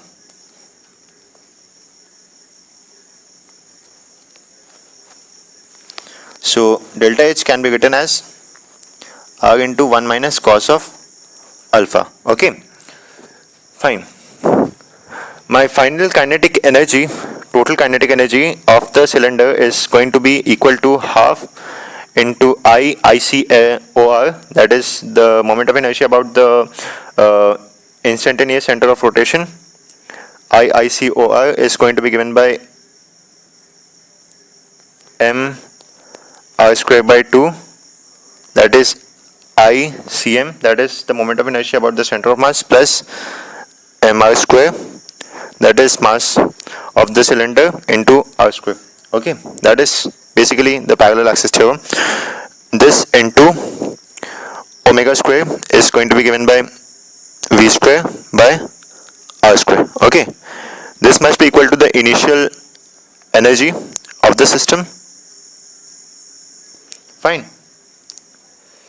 So initial mechanical energy of the system is half into moment of inertia about the instantaneous center of rotation, that is 3 mr square by 2 into omega naught square, that is v naught square upon r square, plus the potential energy which was stored in the cylinder, that is mg into r into 1 minus cos of alpha. Okay, so r gets cancelled throughout. Okay, fine. So this is my equation of the law of conservation of mechanical energy. Okay, now if in this particular situation the cylinder was to leave the contact,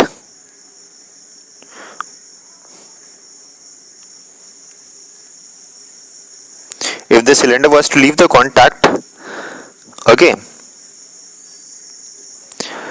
in that case this is my instantaneous center of rotation.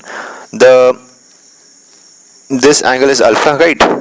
The centripetal force which this cylinder would require in order to rotate about this ICOR must be equal to the component of weight acting along this direction. Okay, fine. So what I mean to say is mg into cos of alpha, this is the component of the weight acting in this direction. This must actually be providing the centripetal force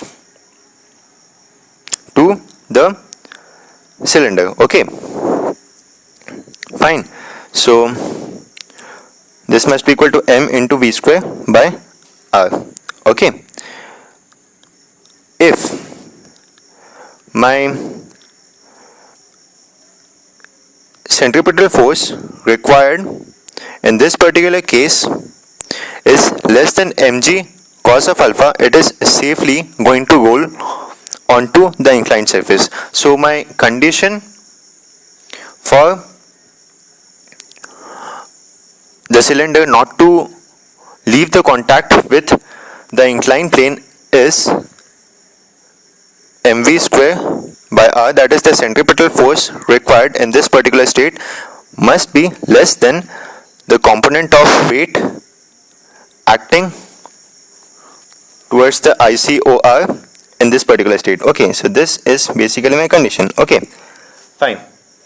Now let us proceed with this expression.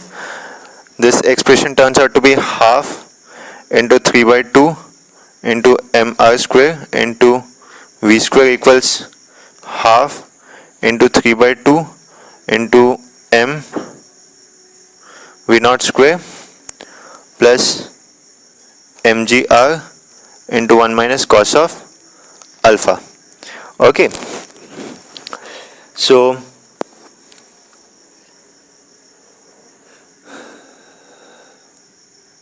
sorry, we don't have any r square here. Okay, so this gives me mv square by r as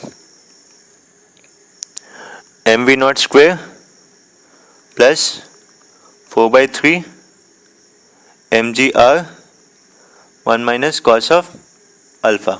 Okay, fine. So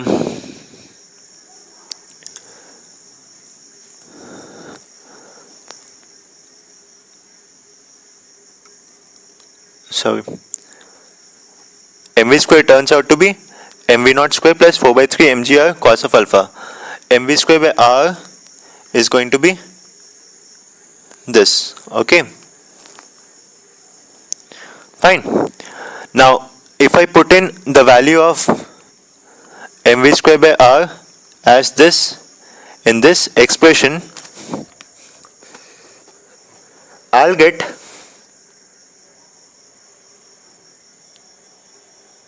mv naught square by r plus 4 by 3 mg into 1 minus cos of alpha must be less than mg cos of alpha. M gets cancelled throughout, which gives me v naught square by r must be less than g into cos of alpha plus 4 by 3 cos of alpha minus 4 by 3. So this gives me v naught should be less than root over gr by 3 into 7 cos of alpha minus 4. Okay, so this is my condition of v naught, so that the cylinder does not leave any contact with the inclined plane during its motion. So the maximum value of v naught is